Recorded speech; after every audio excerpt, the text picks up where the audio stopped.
তীরে এসে আবারও তরি ডুবালেন রংপুর রাইডার্স। জিতার সুবর্ণ সুযোগকে তারা হেলায় হাতছাড়া করলো। গ্লোবাল সুপার লিগে সুপার ওভারে হেরে আসর শুরু করলো নুরুল হাসান সোহানের দল। 133 রানের টার্গেটে ব্যাট করতে নেমে দারুণ শুরু করেন দুই ওপেনার টেইলর ও সৌম্য সরকার। ম্যাচের দ্বিতীয় ওভারেই তুলে নেন 19 রান।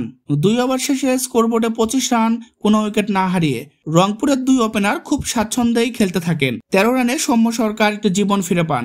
দলীয় 46 রানে দুর্দান্ত খেলতে থাকা টেইলর 12 বলে 20 রান করে আউট হন। টেইলর আউট হলেও 5 ওভার শেষে স্কোরবোর্ডে রান 48। ষষ্ঠ ওভারের প্রথম বলেই ডসনকে ছক্কা হাঁকান সৌম্য সরকার।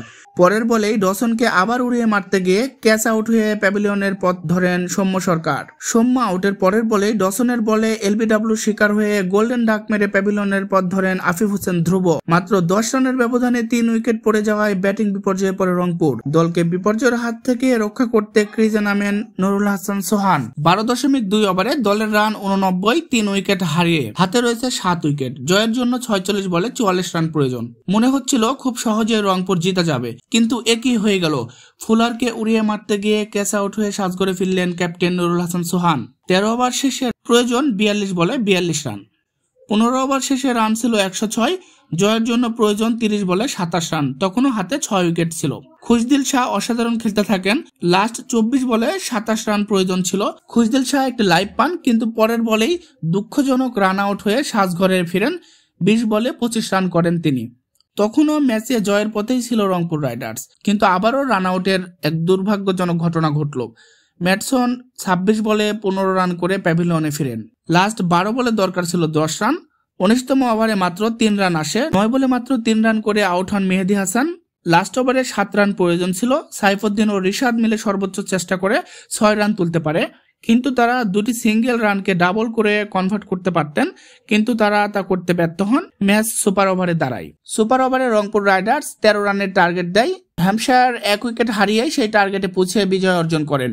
এই ম্যাচ হারের জন্য আমি ব্যক্তিগতভাবে 2 জন ক্রিকেটারকে দায়ী করব। ভিডিওটির শেষে দেখতে পাবেন কে সেই 2 জন ক্রিকেটার যারা এই ম্যাচ হারের জন্য দায়ী। চলুন এর আগে দেখি প্রথম ইনিংসে কি ঘটেছিল।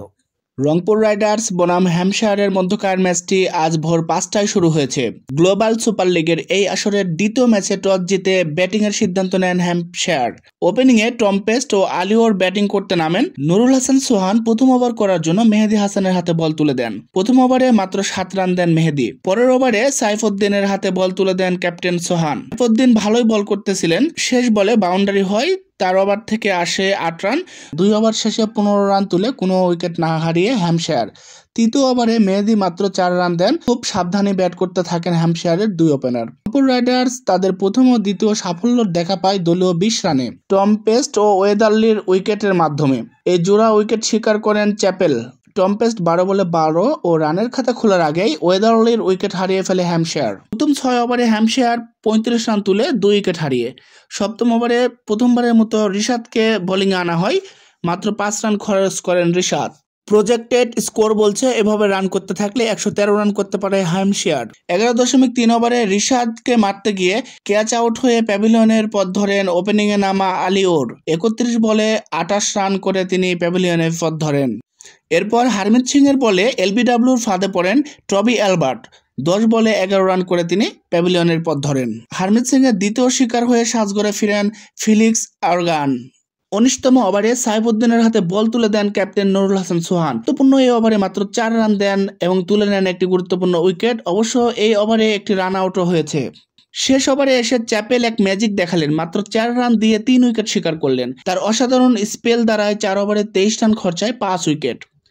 20 ওভার শেষে 132 রানে অল আউট হ্যাম্পশায়ার। হ্যাম্পশায়ারের হয়ে সর্বোচ্চ 56 রানের ইনিংস খেলেন শান মাসুদ। রংপুর রাইডার্সের হয়ে সাইফুদ্দিন ও রিশাদ 1টি করে, হারমিত 2টি ও চ্যাপেল 5টি উইকেট শিকার করেন। এই ম্যাচ হারের জন্য আমি ব্যক্তিগতভাবে মেহেদী হাসানকে দায়ী করছি, কারণ এই ক্রুশাল মোমেন্টে 9 বলে 3 রান করা এটা যুক্তিযুক্ত না। তারপরে আমি ম্যাটসনকে দায়ী করছি।